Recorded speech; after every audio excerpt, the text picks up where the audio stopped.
Shopify grows your business no matter how far or big you grow. Shopify is the global commerce platform that helps you sell at every stage of your business. Whether you're selling your fans' next favorite shirt or an exclusive piece of podcast merch, Shopify helps you sell everywhere. Shopify powers 10% of all e-commerce in the U.S. Allbirds, Rothy's, Brooklinen, and millions of other entrepreneurs of every size across 175 countries. Plus, Shopify's award-winning help is there to support your success every step of the way. Because businesses that grow, grow with Shopify. Sign up for a $1 per month trial period at shopify.com/income, all lowercase. Go to shopify.com/income now to grow your business, no matter what stage you're in.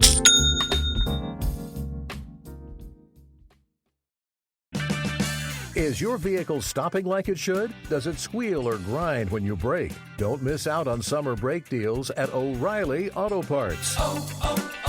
O'Reilly Auto Parts.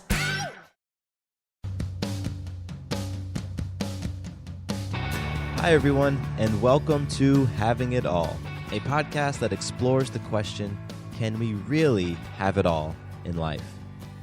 My name is Matthew Bivens, and I believe that having it all means viewing life through a lens of abundance and love. You see, it's not about having anything, but instead about how we experience ourselves, other people, and life itself. In this podcast, my guests and I explore what having it all and creating your ideal life actually look like. We talk about the joy and contentment when you feel like you have it all, however it is that you define it. And we also talk about the profound and sometimes uncomfortable situations that you frequently must go through in order to create that ideal life. My goal with this podcast is that you walk away from each episode with new lessons that you can apply to your life, as well as real, raw stories of what having it all can look like. I want to spark the flame in your mind that asks, what does it look like to have it all in my life? So, with that, join me in having it all.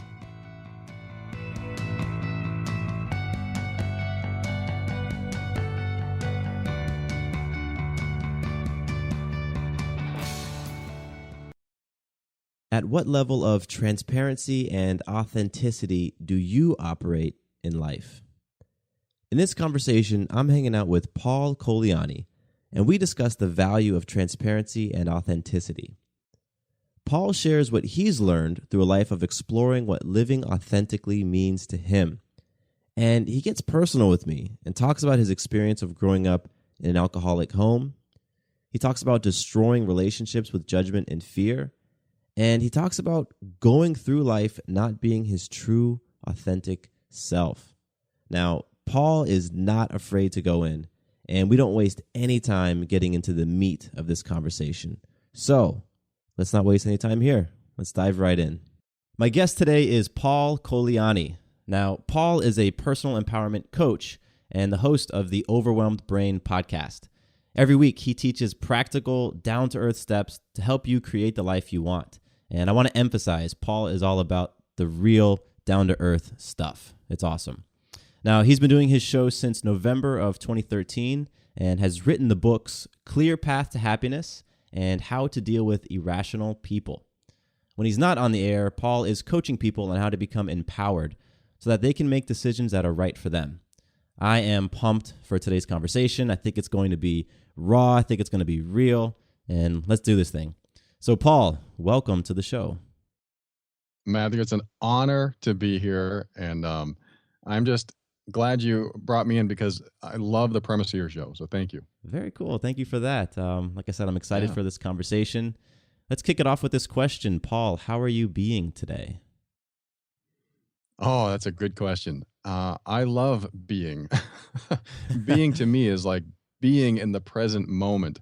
So how am I being? I am totally present here with you now, not thinking about any of my stress that's going to happen in the future, any of the fears that I brought in from the past. I'm right here, right now. So excellent question, my friend. Beautiful, beautiful. I mean, that's all we've got, isn't it? Just the right here, the Yeah. right now. Yeah. Awesome. So I know a little bit about you. I've listened to your show. I'm a fan. I've gone on your website and read your story, which, you are transparent with your story on your website, and that is freaking cool. But for those people who don't know you, can you tell us a little bit about your story and how you became a personal empowerment coach? You bet. Thanks for reading my story and thanks for listening. That's an honor. I appreciate that. And You're welcome, of course. one of the reasons I'm all transparent. I was going to say mostly transparent, but I really am.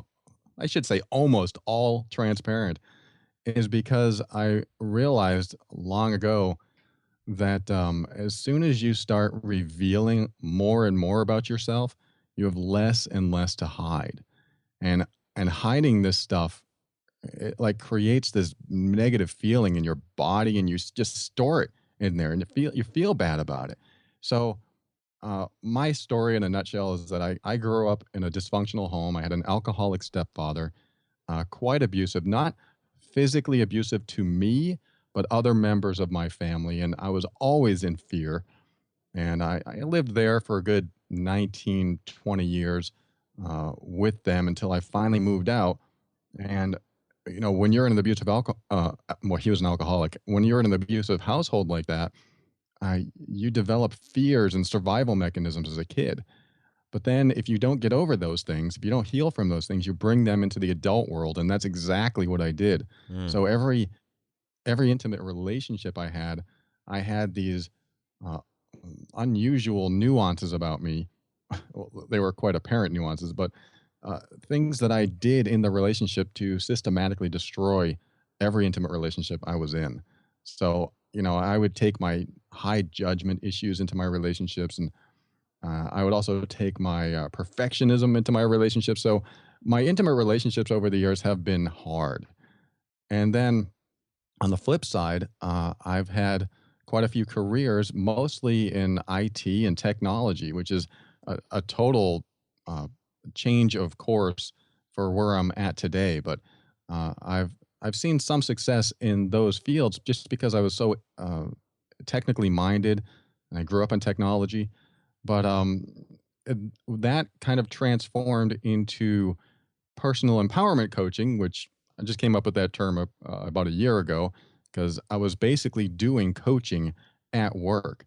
I was the guy that stayed after work listening to other people's challenges and then saying, well, let's talk about that. And we talk about it. And then they would leave sort of with a new perspective on things. So I thought, I'm pretty good at this stuff. So I looked into getting more knowledge, more training, and I got certified in hypnosis and NLP, and I just studied for like 10 years, everything I could until I finally decided, I gotta start doing this for real because I'm helping, people at work, but it's only one at a time. So I decided to really start looking at it as a career path for me, and that's kind of where I ended up today. And there's a whole lot of mix in between that and dysfunction in my life in between that, but that I'll be happy to get into. But that's basically where I went from to where I am. And of course, lots of healing and growth through the process, especially when I started looking into the idea that I was going to start helping others personally. If I'm going to help others, I better start healing from a lot of this stuff for myself. So that's where I am today. Well, that's powerful right there. In order to help other people, you had to first help yourself. I think a lot of folks out there who are helping others, whether it's for their profession or just because it's something they do, don't always help themselves first. And so I like how it's no true. idea. Yeah, it's just we it's easier to help other people because you can just dish out advice and sort of reflect back to people how they're being. But if you're not being it yourself, I mean, that's where the challenge is, and that's really where I think the magic is as well. Yeah, I think you hit it on the head because what typically people will do is see your problems from a different perspective, which is very helpful, and they can see it objectively, which is very helpful. But sometimes they'll give advice which seems to be okay, but they're not taking their own advice. it's sort of like the mechanic that has 20 broken down cars in his yard. Yeah. It's like, do I trust this mechanic? He's got 20 broken down cars, but it's probably an unfair comparison. But the idea that when you grow and you heal and you process a lot of this stuff that you experienced as a kid, or growing up, or any trauma that you went through, when you actually do the work and heal from it, and then when you think of those moments in your past and they don't affect you anymore, you've done a lot of work. What I like to call evolved. You've evolved, at least mentally, from those things, and then you develop wisdom. Your experience in those areas of life caused you to grow and heal, and then you develop wisdom, which you can then share with others. So I'm right on board with that. Yeah. Yeah. I think that on certain levels, maybe it's an energetic level, when you aren't walking the walk, yet you're talking, you're talking about it, people will feel that. Like, people will notice. There will be, at some point what you're saying won't resonate as powerfully because you aren't being it. And so I like that with your story. You went through the shit. I mean, you went through it, and instead of just talking about it and giving other people advice, you really then turned the focus on yourself to heal and to powerfully come out of the other end. And then from that, now you're able to, I believe, coach people from a much more powerful place.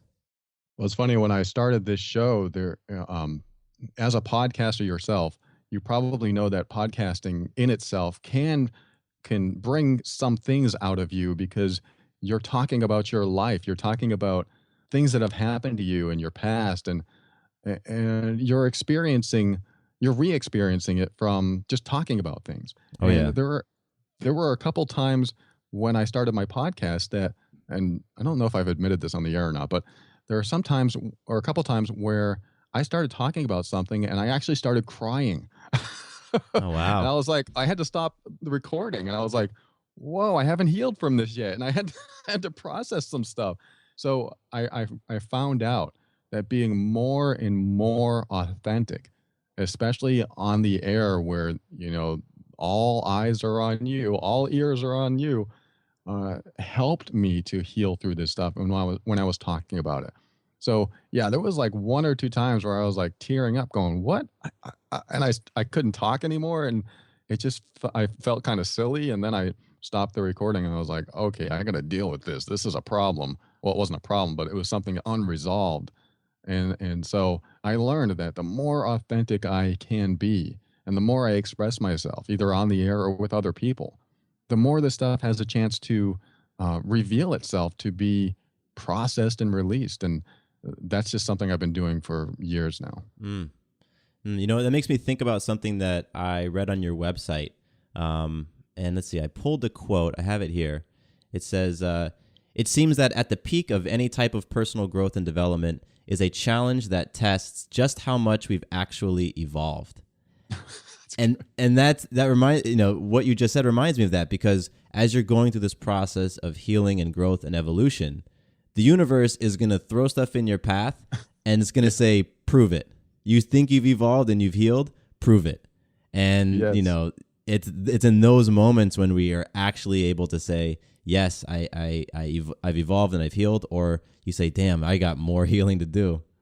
Yes, I forgot I wrote that, but yeah, that sounds like something I'd say. Yeah, it came right from your site. Well, I really appreciate that, even though I said it. I appreciate what I said, because what it is that you think that you get to a pinnacle of everything you've learned. Like, oh, I got it now. I finally figured it out. And like you said, the universe throws something at you and you go, oh, what devastation.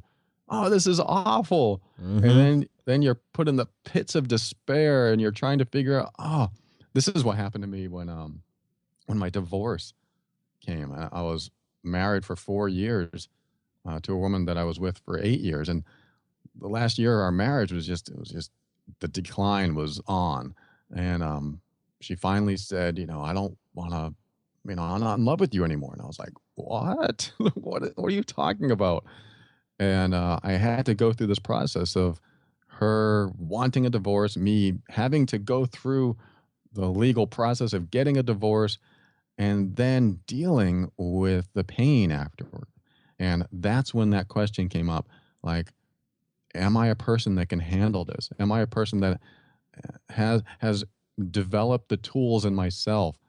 And you can never prepare, because otherwise, if you were prepared, you would never have a breakthrough. Yeah. Yeah. Your Wow. breakdown leads to a breakthrough. And I had that breakdown. And I realized, oh, okay. At least I had the wherewithal to say, this is happening for a reason, and I'm going to be wiser and smarter and even happier because of this. And that really helped me get through those times. That's powerful. Now, I want to take a step back because we jumped right in this conversation talking about healing and evolution and all that, but it just popped in my mind as you were talking, and it's, why are you even interested in self-evolution, self-healing, self-growth in the first place for you? I figure if I'm going to be here, I got to make it interesting.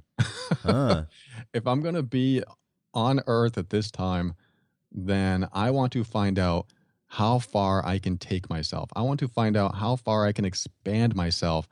And and this is probably overall, anytime I feel bad, I want to figure out why that is and release it. Because if I'm going to be here, I want to feel good. I want to be happy, or at least satisfied and at peace most of the time. So that's a great question. I've never been asked it before, but thinking about it now, it's like, yeah, why bother if I can't find out how far I can take, this journey? So I think that's my why there. oh, that's powerful. That's self-awareness right there. Like, whenever you feel, yeah, like I like what you said. Whenever you feel an emotion or something that just doesn't vibe with you and rubs you the wrong way, you want to figure out what that is and where it came from, so you can release it. Yeah, what's that doing there? What's going on there? Yeah. I think it goes back to, you talked about fear, because doing that takes courage, because you're essentially like going into your closet and digging up all the crap that's in there to take a look at it. And yeah, and that's a scary process. It can be a scary process. I think it is. And I consider myself very lucky compared to some people that have gone through their stuff. I mean, there are stories that I know you've heard, and a lot of people have heard, of sexual abuse and harsh physical abuse. And I just heard yesterday that someone came on Facebook, one of my girlfriend's friends, and admitted that she was not only sexually abused by her uncle, but also sold into sex trade. And I was like, God, I look at my life and I was like, all I was worried about, I mean, I was a child, and when you're a child, you think everything is going to kill you, or you don't know what's going to happen. So you fear it as if you were going to die. And so we all have these childhood fears that we ran into. But I look at my stuff, and yeah, it created a lot of dysfunction in my life. And yeah, it was awful. But comparing my life to what they went through really puts things in perspective, and really helps me continue doing what I'm doing in a positive. I feel like I'm making a positive impact in a lot of people's lives, and including my own. Yeah, I mean, absolutely. I think sharing stories, your own stories, and then just sharing what you read on Facebook, Yeah. it shows people who are listening that you can be bold and transparent, and you can heal from whatever it is, but it's a process. Nothing happens overnight, and you've got to face some of those things that you've been pushing deep down inside of you. I mean, I can only imagine what it took for your Facebook friend to be so vulnerable. No kidding. No kidding. And that is exactly, leads into one of the things that I encourage people to do, is that whatever shame or guilt or embarrassment or anything that you feel bad about, that you are afraid to share with the world, at least share with one person that you feel safe with, or be bold and share it with the world. Because I think what happens is a lot of the negativity in our body that we feel, like we feel sad, we feel angry, we feel just feel bad in general is held there because we're afraid to say anything about it, because we're afraid to express it fully. And this is what I found out about myself. And this is what that woman did. She came online and she just admitted for the first time ever to anyone on Facebook that she was sexually abused. And she had this big story with it. And wow, that's amazing, because I know that's the first step into real healing. And I was just so proud of her. So I agree with that. Yeah, yeah. And I was having a conversation with another one of my guests a couple days ago, and it was on something similar. This topic of sharing those things with the world and putting it out there. And what she was saying was that, the first step is to just speak it. If putting it on Facebook seems like something that will kill you, like you're so scared of doing that you might die, then before you go there, just speak it, because it's a thought in your mind, but now turn it into words and speak it. And then from there, write it down. Yeah. Just get a piece of paper and write it down. You don't have to show anybody, but put that stuff down, put those fears down, put those beliefs down. And then, when you can muster up that courage to share it with somebody, share it with the world, then you've really taken a powerful step towards your healing and a powerful step towards stepping into your greatness, because you're working on releasing those things that are weighing you down. Yeah, well put. I agree. Man. So I want to jump back into your story, because you mentioned a couple of things, especially with relationships, some of the fears that you had. And fear, I think, can show up in many interesting ways. You talked about judgment. You talked about perfectionism. You talked about a lack of transparency. So share with me, how has fear shown up in those relationships, and kind of give me a peek into what that's looked like for you. Well, I think fear was the primary motivator in every one of my relationships. I mean, of course, I wanted to be in a relationship. I wanted to experience intimacy and sex and all the good stuff. But I was driven by fear in the sense that I was a high judger. When I was a kid, I developed a standard of perfectionism unparalleled, I guess, to a lot of people, because growing up in an alcoholic household, you basically fine tune your own behavior to fit and cater to the alcoholic so you don't invoke their behavior. And that's what I did. I was like, when I act this way, he doesn't get mad. But when I act this way, he does. So I won't act that way anymore. And you keep doing that over and over and over again. And then you have a standard of perfectionism. And you also judge others, or at least I did. When I finally moved out of the house and I finally had a real relationship, I became someone who judged my intimate partners, my girlfriend. And basically when they would do something I didn't like, I would say, you really shouldn't do that. You really shouldn't put that in your mouth. You really should get some more exercise. I just became an a-hole in some of these relationships. I was a mix though. I was a mix of a super nice guy, because when I was a kid, I always had to be nice. I was the people pleaser. And then, so I was a people pleaser in the relationship, and I was also judging them. So it was an odd mix. But where the fear comes in is, for example, my first girlfriend, I remember the first time she said, I had alcohol at this party. And I was like, I don't know, 17 or 19. I think I was like 18 or 19. And she goes, or my first real girlfriend, I should say, I had alcohol at a party. And I was like, you had alcohol? And I suddenly felt this fear come up in me, like, oh no, she's going to turn into an alcoholic. And Oh, man. I said, I don't want you to have alcohol. Don't have alcohol. She's like, what? What's wrong with you? I was like, that doesn't feel right. Don't have alcohol. And so that was like the beginning of my fear. And I didn't want her to do something, because and this is in hindsight, I realized that if my girlfriend drank alcohol, that meant she doesn't love me. And I just had this dysfunctional equation in my mind. If she drinks, she doesn't love me, because when my stepfather drank, he no longer loved me. At least that's what it was like when I was a kid. So I I attributed that, or not attribute is not the right word, but I took my judgmental behavior about my intimate partner's drinking, and I applied it to other things like when they ate junk food, when they didn't exercise enough. And I had all these things that I didn't want in my life.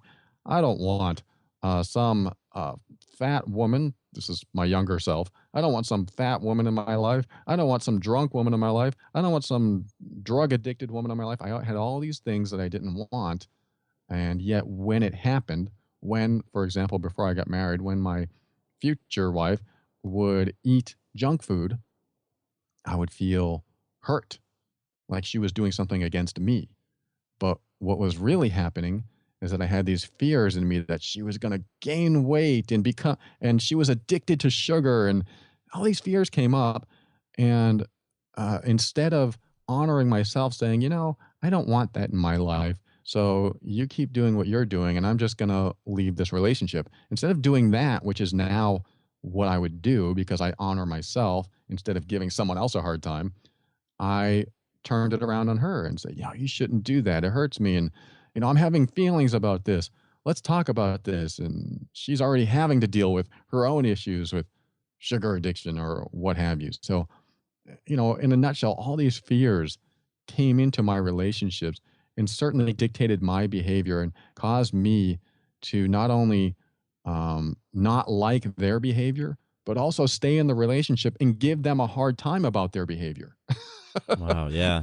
So like I said, I systematically destroyed each relationship up until the one I'm in now, which it's funny because it took me 43 years to get to this point where I go, oh, I'm the problem in all these relationships, not them.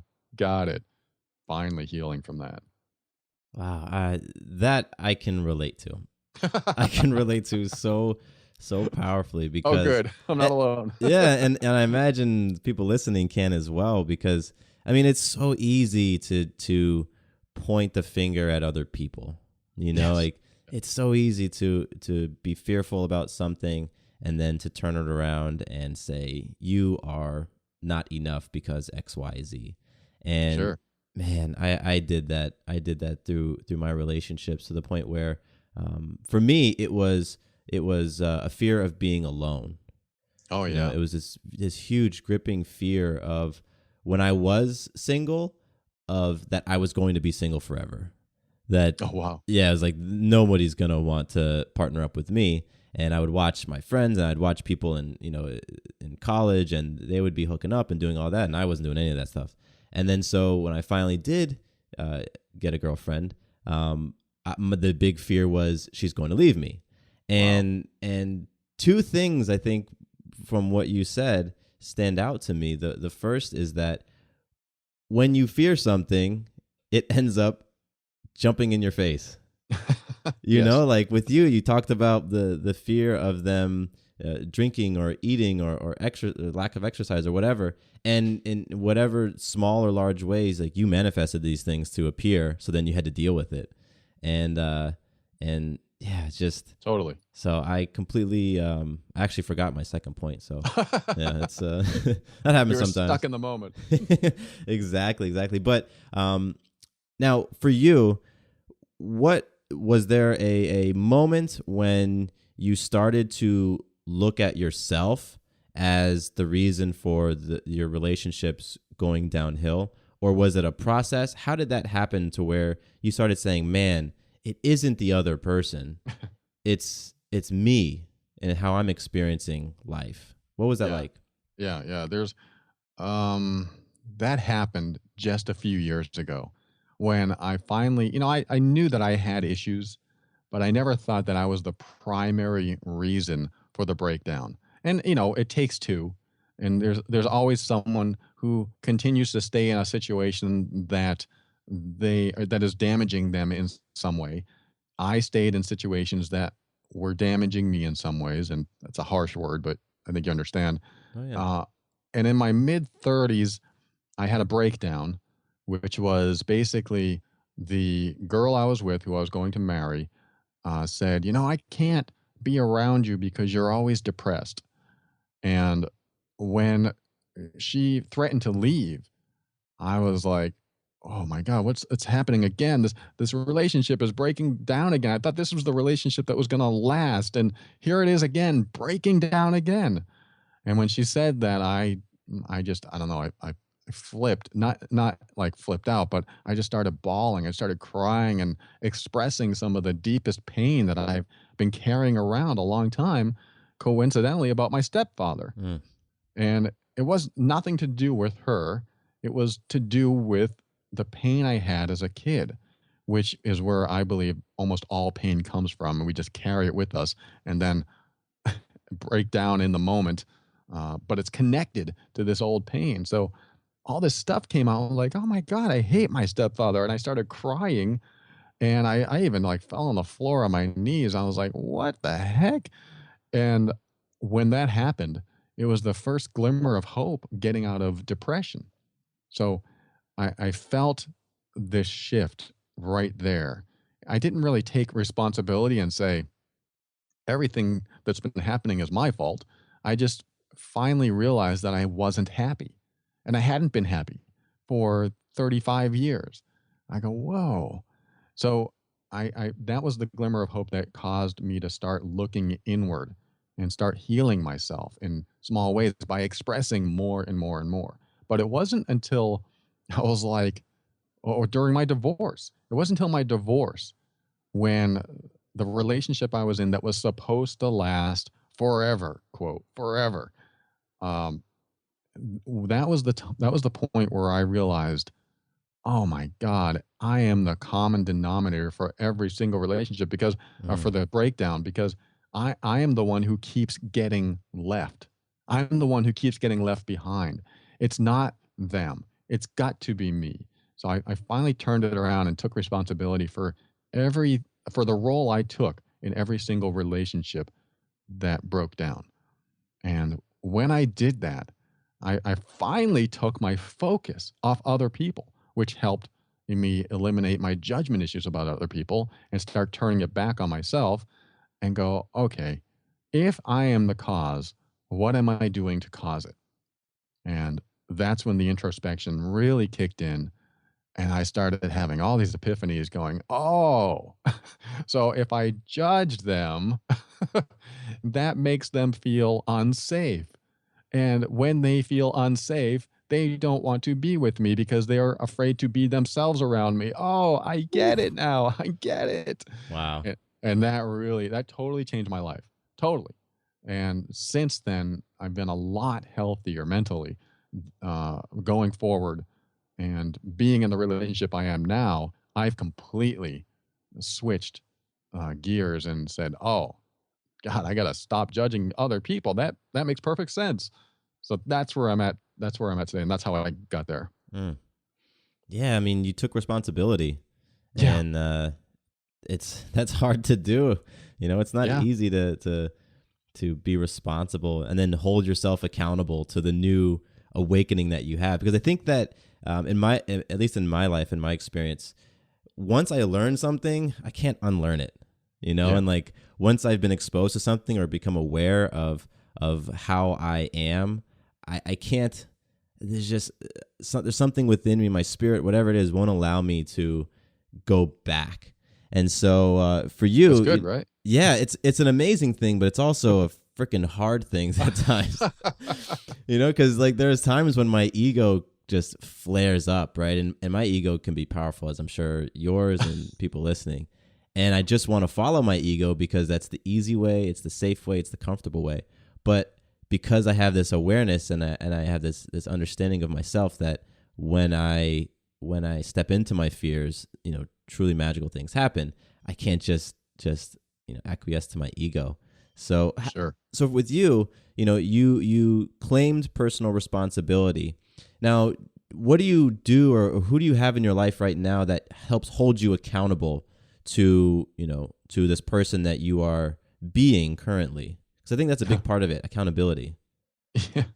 That's funny you should say that because um, after about my wife and I separated, and then about a year later we got divorced, and then several months after that I started seeing someone long distance. It was basically online.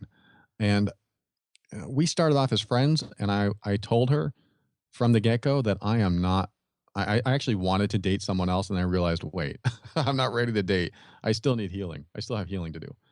And so I just said, I met this girl online, and this was like the day before I was going to get off online dating. And I said, I'm not looking to date.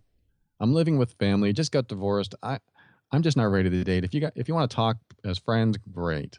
And she did. She's like, oh, that's funny. It's so funny how honest you are, because a lot of these guys aren't honest on these dating sites. And I was like, well, that's where I'm at right now, and you just have to deal with it. And she's like, no, I love it. I was like, great. So that really opened the door for complete honesty on both sides.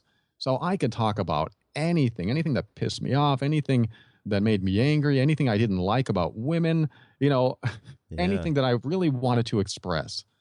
And what that did also is open the door for her and feel safe sharing her stuff with me too. So before any relationship ever started, we knew more about each other than I've ever known about anyone else, from an honest perspective, because we weren't putting on any type of mask to impress each other.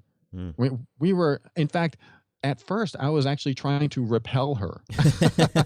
I was trying to make sure she knew that I am not available. I don't want to date. I wanted to be single. I wanted to be alone. And because everything was just so open and honest, and it just became safer and safer to talk with each other, it just grew into something more. And I was like, what? I don't know if I want to do this, but everything felt right. So as far as accountability, she's the type of person that honestly expresses, I mean, almost to a fault, honestly expresses what's on her mind. Mm. And it was hard to deal with at first because she was like not tactful at all. But I realized that's what I want in my life. I want someone who doesn't sugarcoat things. Yeah. I don't want to hear, I know this is going to piss you off, and I didn't want to tell you for 3 weeks. I'm like, no, no, no, no. Don't keep me secrets like that from me. Tell me straight up so we can deal with it now. And, that's happened a couple times where she was dealing and processing her own stuff. But for the most part, she tells it like it is right away, and then we deal with it.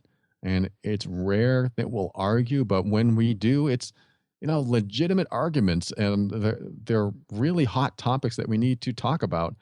And we always come to a resolution. But absolutely, I want accountability. I want her to say, when you said that, it pissed me off.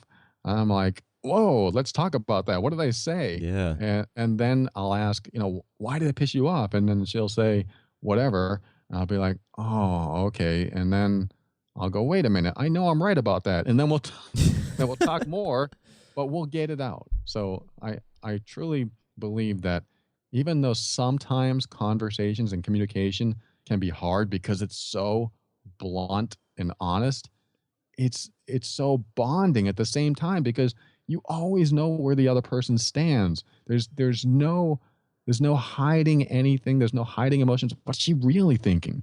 Yeah. I just ask, what are you really thinking? And she tells me. So it's definitely something I want and need in my life.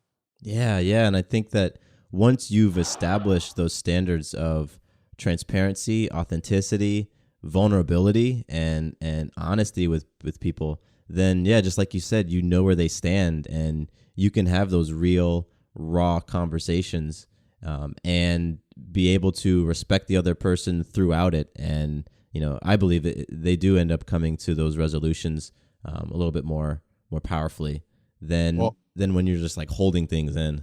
Yeah. And what I love about it is that the more vulnerable, open, and honest you are during anything that comes up, and you're open and honest about it, if they stick around after that, then you really have someone special. You really have someone that you've built a trust and a bond with, to allow you to be able to tell them things that might hurt them, that might cause them to go, wow, I don't think I can handle this in a relationship. And they might leave. Yeah.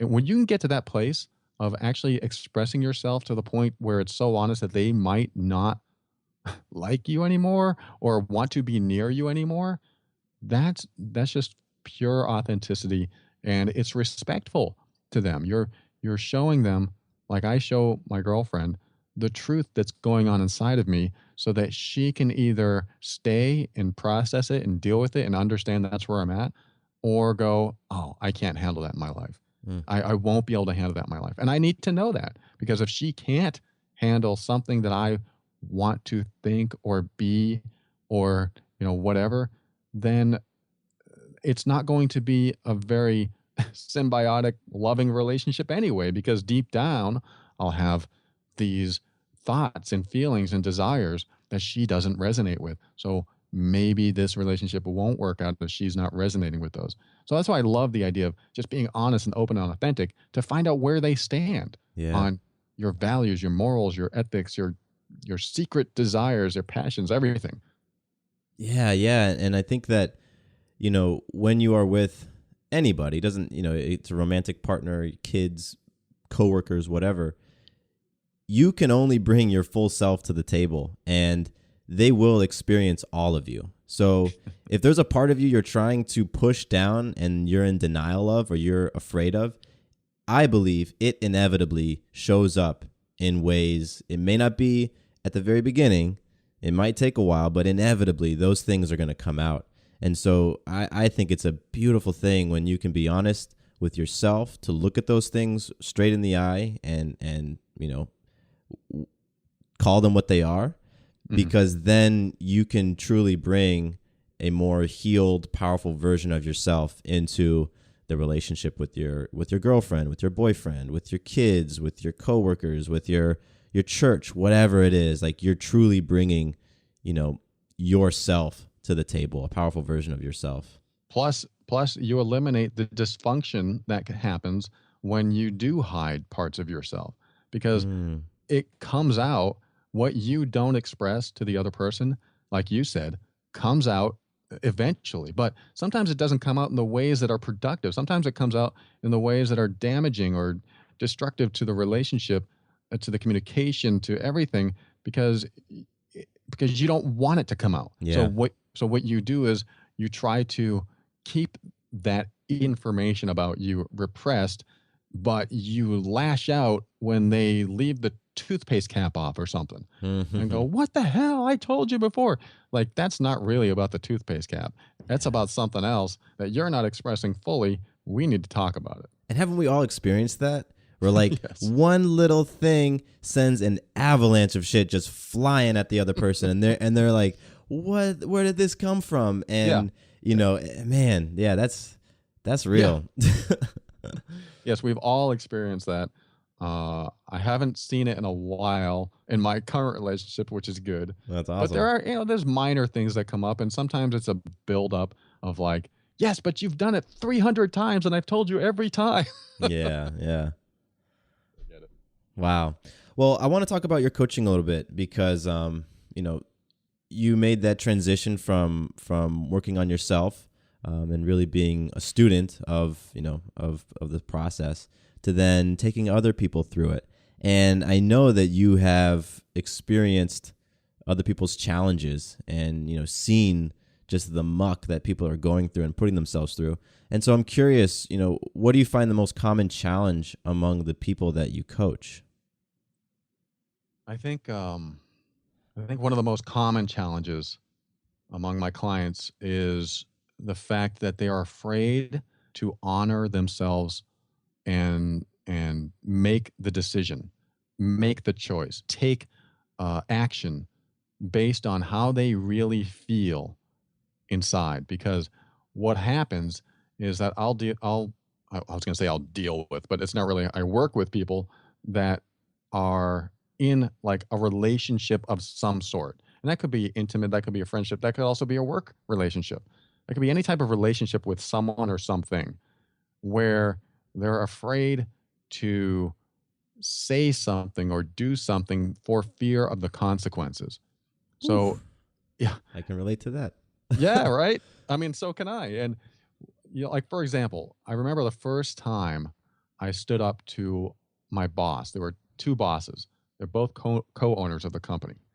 And they were talking about this, one of my coworkers saying, this guy doesn't do this, and he's not doing this, and he's not making his quota, and he never answers the phone. And they were saying all this disparaging stuff about him. And I just had this anger welling up inside of me going, wow, this guy isn't even here to defend himself. And they're putting him down and putting him down and putting him down. And I finally realized that I had to say something, even though what I'm about to say could get me fired, at least in my mind. But it was more important to me to act out of integrity than to not act at all. And that's my first step into personal empowerment, really, but personal boundaries, honoring my personal boundaries. And that was saying, this is when I spoke up, he's not even here to defend himself, and you guys don't even know all the facts because you're never here either.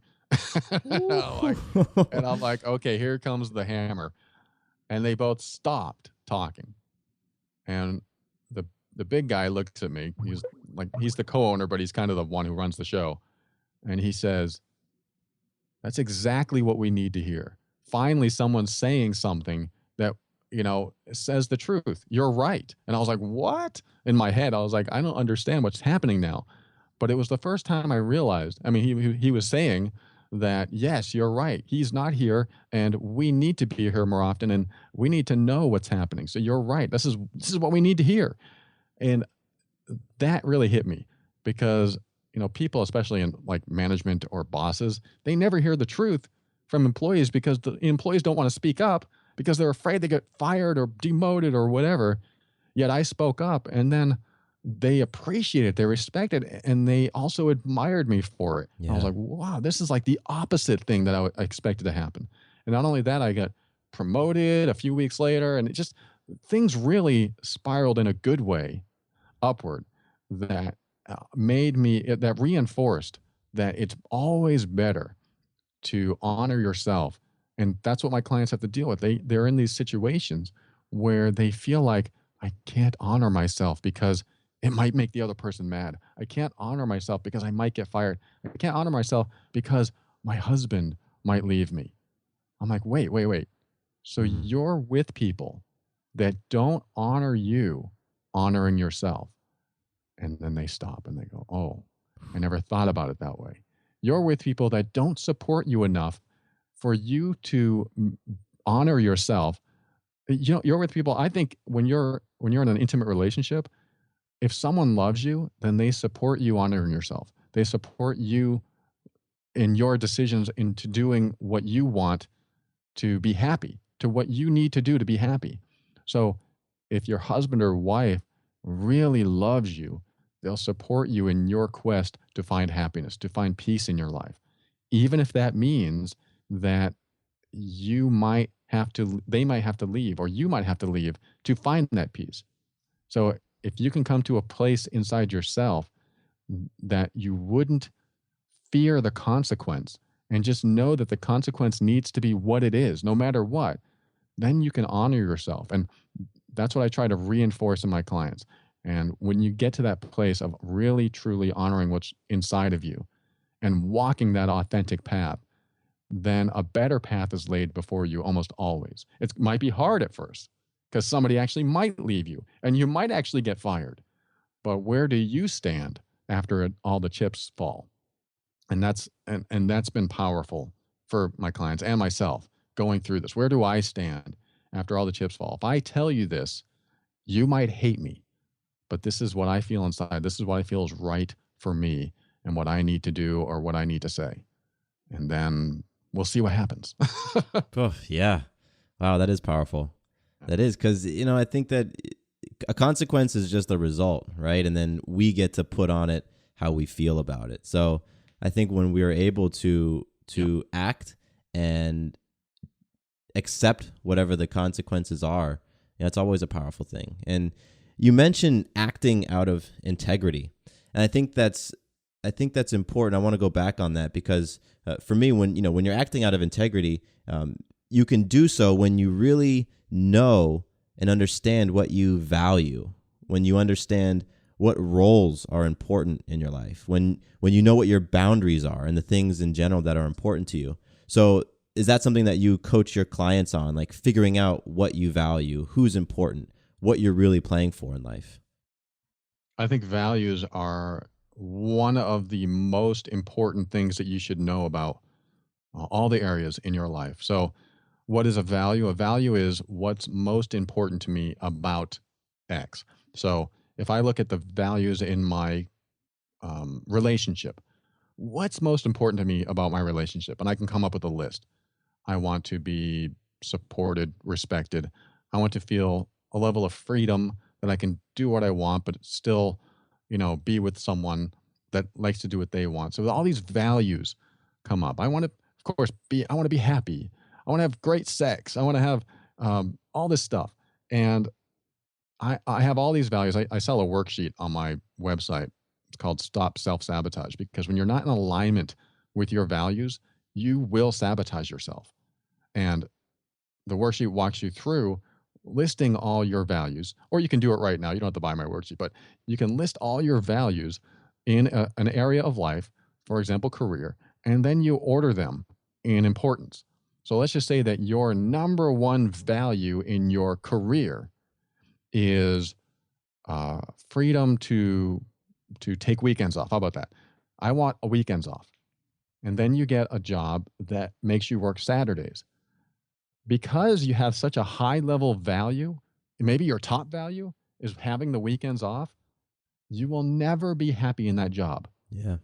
Almost never, ever, because it will be in not alignment with your value. So if you have a value in your relationship where you need to feel safe with the person you're with, but they're constantly judging you, you will never be happy in that relationship. They could buy you a dozen cars.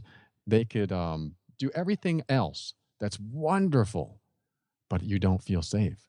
And if you don't cover that aspect, if you don't meet that value, you're not going to have a good relationship, and it will break down. So I absolutely, that's one of the most important things in life, is to be in alignment with what you value most in every area of your life. And when you are, things always work out. They just have no choice but to work out, because you're in alignment. You feel it inside, and you walk the path of those values. Works every time. I'm going to link to the self-sabotage worksheet, because I do think that's an incredibly important thing that we do, is go through and figure out what we value and then prioritize them. And Yes. and for the people listening, I mean, an easy way to know if you're out of line with your values, just like you said, is if you're feeling unhappy. Like if you're in a chronic state of unhappiness or unfulfillment with your job or your relationship, and you don't know why, you can't figure out why, then look at your values. And maybe if you don't know why, it's because you don't understand, you don't know what you value. You haven't actually gone through the process of figuring out what it is you value, because I would bet money that somewhere in that job or that relationship, you are out of alignment with those values. And so I'm happy you brought that up, Paul. Well, it's an excellent point too, as far as I don't know why I'm unhappy. Yeah. That's what some of my girlfriends have said over the years. I don't know why, but when I'm with you, I'm not happy. And it's like, well, and at the time I didn't know why either, but now I can look back and go, oh, because you didn't feel safe. And we even went through this exercise, and you said you need to feel safe in your relationship, but I was the one that makes you feel unsafe. So how could you possibly stay in love with me? There's no way. So yeah, great point. Yeah, yeah. So I want to take a transition, and you're a guy who's all about transparency and authenticity and that courage. And we've talked a little bit about some of your previous challenges, and we talked about some of the challenges of your clients.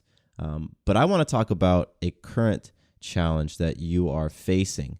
And, I'm not referring to something small, something that, can just pop up and then goes away. I'm talking about what I call an epic challenge. That's something that you've been facing for a while now, and you've just been hitting your head trying to get through it. And so I'm putting you on the spot, so to speak, Paul, to just share what is a current epic challenge that you're working on. That's a tough one, because I think life is a challenge in itself, but I'm not going to give you that That's a corny Appreciate answer. that. No. And so thinking about this now, like, okay, yeah, I want more money. Um, I want a bigger house. I want to live on the lake. These aren't really challenges. They're things I'm working. I guess those are goals. So if I think about this right now, one of the things that I'm really good at is analyzing things. Okay. And I think I've lost a lot of my intuition, or I don't even know if I've ever had intuition. Hmm. So it's kind of an odd answer, but I think one of the biggest challenges for me is getting in touch with my intuition. I'm in touch with my emotions. I'm in touch with my feminine side. I'm in touch with my masculine side. I'm not afraid to admit any of that stuff. But when it comes to intuition, and I've been talking to my girlfriend about this, who is very much in touch with her intuition, and friends of ours that are in touch with their intuition, and they trust their intuition and they just follow the path that their intuition tells them. And all I have is like, well, that doesn't make sense. It's something logical. That's not logical. That's not rational. That's not intuition. It's not where I'm really connected. And I asked my girlfriend, I was like, how do I get in touch with my intuition? How do you do it? And she goes, you just know. And I'm like, I don't know. Like, that doesn't help me out. Yes, exactly. So I was like, okay. And so this has been my biggest challenge. Because in my life, whenever I think I'm following my intuition, I'm always wrong. Always.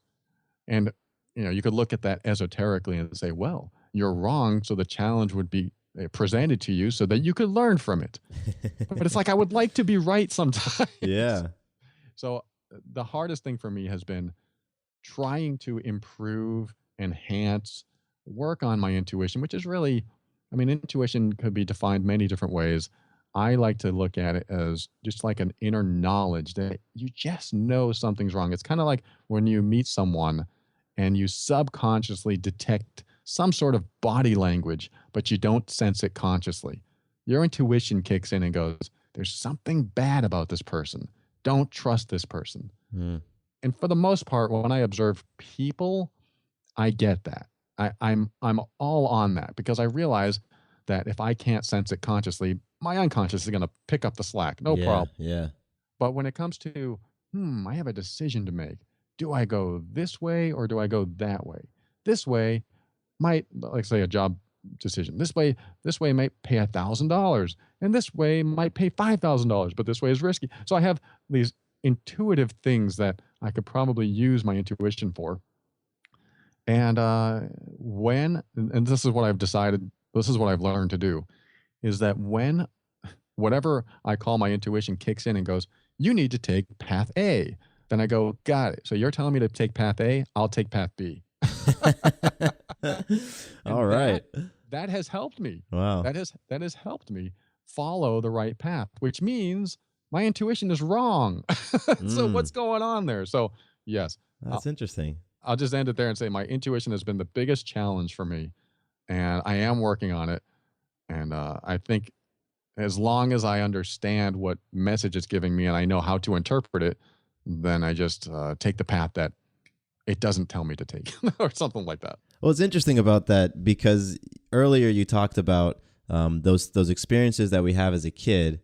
You feel like they shape you and they shape your fears and your behaviors, and you kind of carry those with throughout your life. I'm curious if with you and your intuition constantly pointing you in a direction that you don't want to go in, if that has something to do with like a mechanism or something that you learned or programming that you picked up from when you were young to sort of protect you. And so what you're experiencing now is, wait a minute, all these times, I've my intuition perhaps has been influenced by fear and it steered me in the wrong direction. But now if I don't listen to it, I get to go to a different direction, a different outcome. That's huge. I never thought of it that way. That is major. And that is just something like I'm going, whoa, you're blowing my mind. So it might actually be that. It might actually be when I was a kid, I go in one path, it's dangerous. I go another way, that makes the most sense to keep me out of danger. So yeah, maybe you're right. Maybe some survival mechanism as a kid I developed purposefully And now I call that my intuition, purposely to meaning that I needed to survive. We've developed survival mechanisms to survive, Yeah. even though it's a strong word. But I brought that into my adult world, and I go, oh, so my intuition tells me to do this. Well, that might be something that was programmed in me as a kid. So maybe I need to reverse engineer this a little bit and figure out, okay, if it tells me to go that way, that's probably because all these mechanisms, like you said, kicking in, going, okay, this is the safe path, and this is why, and this is why, and this is why. Yet, as when you're an adult, the safe path that was something that you followed as a kid doesn't necessarily apply when you're an adult. So I think you're onto something. I got to process this. Nice. Well, I mean, I feel like we're very similar in like thinking through, like, I know you're big on critical thinking, and I've been described as being very mental, especially when it came to facing fears and really looking at my fears and those things that make me uncomfortable. I tend to, to put it really bluntly, I tend to mind fuck it. I'm very much in my head, and I can talk myself down whatever path that my ego feels most comfortable going down. So trusting my intuition and recognizing that, when I am presented with something that makes my body react in a certain way, that there's opportunity there, has been a huge freaking challenge for me to view that as an opportunity for healing and growth. Like, for example, if somebody came up, this is a really small example, and they said, Matthew, I want you to come tomorrow and speak on, speak to our audience about having it all. There might be a visceral response in my body of like sweating under my arms, and my heart starts to race. And for a while I would look at that and say, oh, okay, that's my body telling me don't do that, so I won't do that. Yes. And then my ego comes in and says, yeah, don't do that. That's dumb. They can just listen to your podcast. Speaking is you're not interested in speaking anyway. And then my ego just starts doing its rationalization thing. But, Wow. Over the course of becoming more self-aware, then I can say, you know what, when my body does respond that way, that is an opportunity for growth and healing if I do choose to go down the path of, towards the thing that's making me feel uncomfortable. So I think I can identify with you in that sense. Well, it's kind of unwrapping, or you want to unwrap why you're having the physical responses in the first place. It's the obvious thing that comes to mind is, public speaking. I'm afraid of that or something. Whereas somebody who's done it for a long time may not feel that way. And, but at the same time, your ego kicks in and then reinforces these negative feelings that you had about it, causing you to even go further away from agreeing to that. And I like your process. Maybe it's just breaking it down and going, okay, I'm having everything in especially my ego is saying, don't do this, don't do this. And then you step in as your non-ego self and go, look, let me think about this a different way. Let me take out you out of the equation. If my ego wasn't in the equation, what would I say? Whoa, that changes things a little bit. So, Paul, I have one final question for you, and this is a question that I asked all of my guests, and I'm always very, very interested to hear the response. So, in the context of this show, having it all means having an abundant, loving life. And I'm curious, to you, what does having it all mean? An abundant, loving life.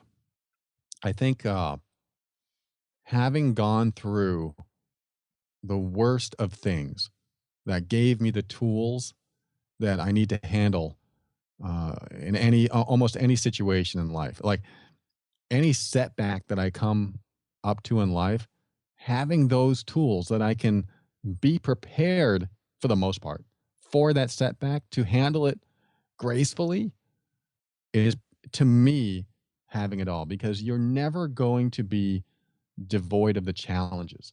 The challenges are always going to come, and they're always going to be more than you can handle. And I shouldn't say it that way, but the biggest challenges, the biggest life lessons are always going to be more than you can handle, so you can learn the lesson. So having gone through so much and developing and healing from that and developing tools to know that the next time, like the girl in my life wants to leave me, or I get another divorce, or someone dies, or a pet dies, or someone betrays me. All these things are going to happen in life. Sometimes they don't. Like maybe you'll never be betrayed, but you just have to, when you get to that point where you have dealt and healed from those things, to me, having an abundant, loving life is just having the tools because of my healing. And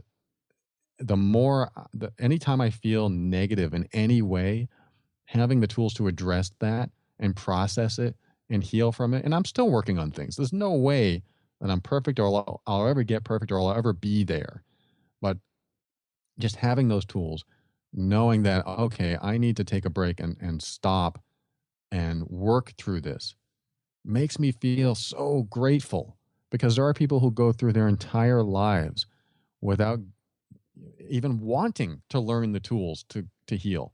I'm just going to keep this anger until I'm dead. I don't care. I'm going to be pissed at my brother until I'm dead, and I don't care what happens to him. And that just like eats away at you. It turns, I don't know if it's real cancer, but it's a cancerous thing inside your body that just eats away at you when you hold on to this negativity. So to be able to get rid of all that to me is abundance. That's a positive, wonderful feeling, to not have all this negativity that I could have been storing continually through life. And then when it comes up, I deal with it and heal through it. There's my answer. Oh, it's a fantastic answer. And I think that people have a lot of tools that they can take from this conversation. I mean, we covered a ton of stuff, and man, that was awesome. So, Paul, as we come to a close here, is there anything that you would like to inform our listeners about? If you want to hear personal growth show for critical thinkers, where I think that affirmations are more annoying and positive thinking is like denial, then go find The Overwhelmed Brain. It's on iTunes, and you can go to theoverwhelmedbrain.com. I have a website where I write blog articles, and anyone that's looking for practical personal growth, down-to-earth stuff that is not a replacement for this show that we're on now, but an addendum, something to add to your arsenal of tools. And I think, and even more shows out there, any type of personal growth that you can get your hands on that you really resonate with, that would be my final answer to everyone out there. There are so many tools. There's so many people trying to help others out there. So find it. Sometimes you have to do the research. It doesn't just come to you when you just sit there and meditate and hope things happen.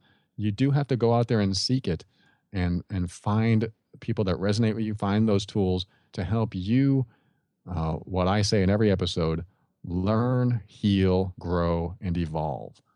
There's my answer. I love it. I love it. And for people who might be interested in your coaching, they can find that at theoverwhelmedbrain.com. Yeah, you bet. Thanks for asking. It's just go to theoverwhelmedbrain.com and click on Coach with Paul. Very cool. And again, I will have links to Paul's podcast, website, coaching page, all that stuff in the show notes. Paul, I got to say, thanks so much, man, for hanging out with me. This was a powerful conversation, transparent. It was raw. You went in. It was awesome. So thank you. Thank you. It's been an honor. This was a great talk, so thank you so much. 2 quick things before you leave. First, did you know that the Having It All podcast is a part of the Fireside Network? Yep, that's right. We are one of the shows that calls Fireside Network home. That means if you ever want to listen to a show outside of iTunes or Stitcher or whatever your favorite podcasting app is, all you have to do is visit www.firesidenetwork.com/having it all. From there, you can access all of the episodes, see the show notes, learn about my guests, and more. Second, we also have a standalone website for Having It All, where you can learn about me, discover how we further our mission at Having It All, and pick up some free content around creating your ideal life and just experiencing life more powerfully. You can find that at www.havingitall.co. Again, that's www.havingitall.co. Thanks again for listening to the show. Here's to you having it all.